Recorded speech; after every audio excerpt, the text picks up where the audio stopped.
The word community means, to me, it means a sense of belonging to a place in time, coexisting with other people, and assisting and helping the other people to maintain a healthy lifestyle, community, and working together as one, like bees in a hive almost, and to all do our part to help our city to become more vibrant and more livable.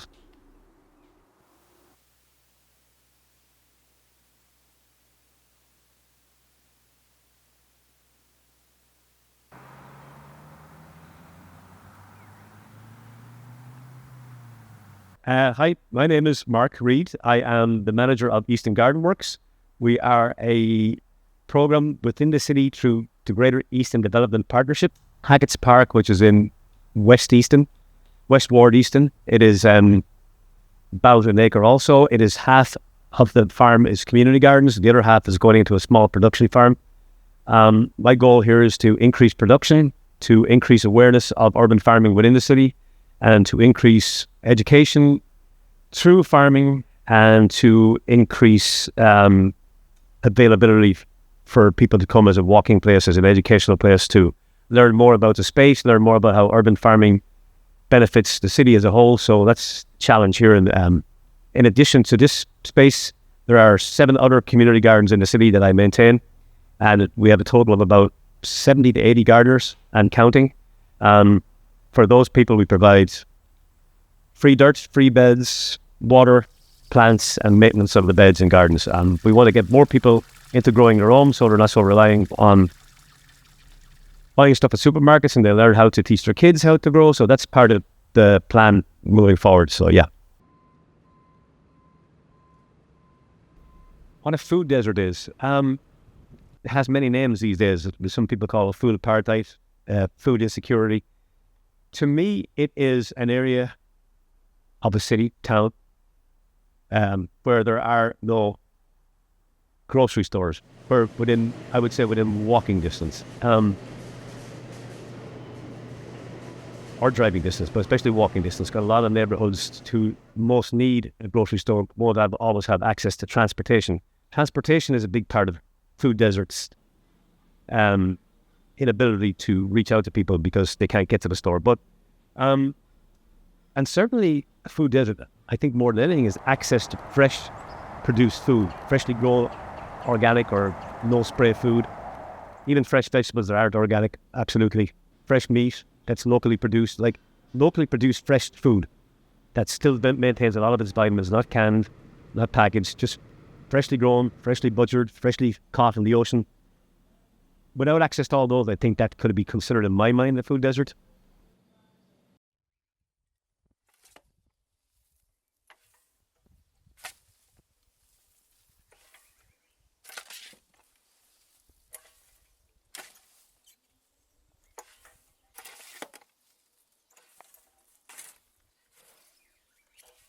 So we directly impact the communities that are considered food deserts in the city through community gardening and through having a presence at the West Ward Market weekly in the summer months from May through October.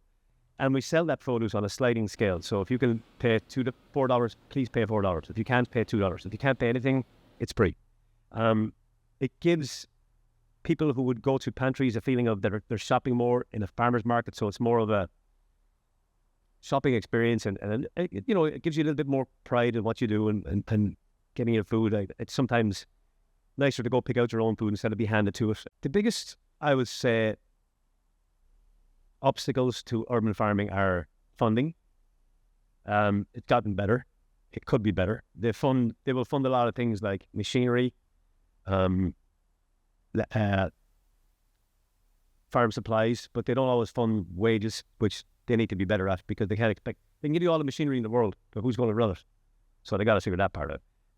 The weather is the number one problem I'm facing more and more every year. This year was completely no rain. Like, I know the seasons are cyclical, or years are cyclical, and we go through periods of no rain, periods of heat, but this year has been especially tough, and I'm noticing more and more invasive insects that are coming up from the south that we never had to deal with before. For example, this year I saw harlequin bugs. I would see 1, 2, or 3. This year I saw thousands covering the kale and collards and just nipping at them. All the land that's under urban farm use is through the city of Easton. So they're very supportive in that sense. They will support us with a lot of the heavy lifting, as in they'll bring mulch, they'll bring in dirt, they supply water to the farm. So they're a huge help in that sense. They have their own crew that do a lot of stuff throughout the city, so they don't get into the farm stuff so much, apart from the support of logistics and land use, which is really, really, really, really huge. Not every city will do that. And they do support the urban farming programming. When it comes to wages and buying equipment, that has to come more from grants. So we have to look beyond the city,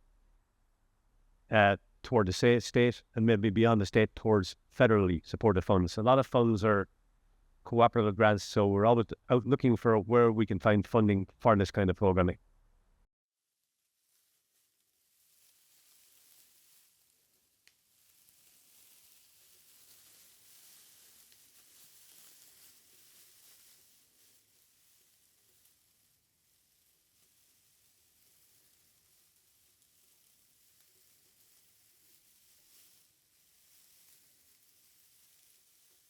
So at the community gardens, we have a lot of people from different parts of the world, and they specifically like to grow something that they grew up with that's culturally satisfying to them.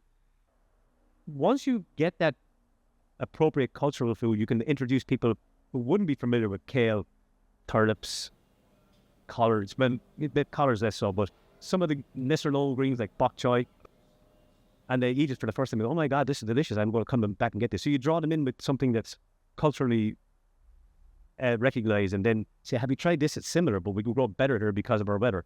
So that's a cross-pollination thing in gardening, which is wonderful. In Ireland, it gave me a huge sense of community, because basically we had a butcher, baker, candlestick maker on the street.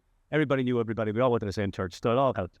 But here in Easton, there is a community, and it took me years to figure that out. But unfortunately, it's not all one community. It's pockets of community. There's just getting the communities to kind of cross-pollinate sometimes is a way for everybody to meet each other, I think. I was recently at a meeting down in Philadelphia with our Secretary of Agriculture for the state of Pennsylvania, and then the Secretary of Agriculture for the whole country, Bislak.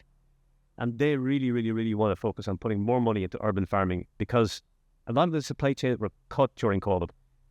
And that was just one shot over our bow, if you will, to warn us, like, okay, this is bad, but we got through it. But what if the next thing is worse? We have to rely on local agriculture and urban agriculture, because people are going to go hungry otherwise, you know.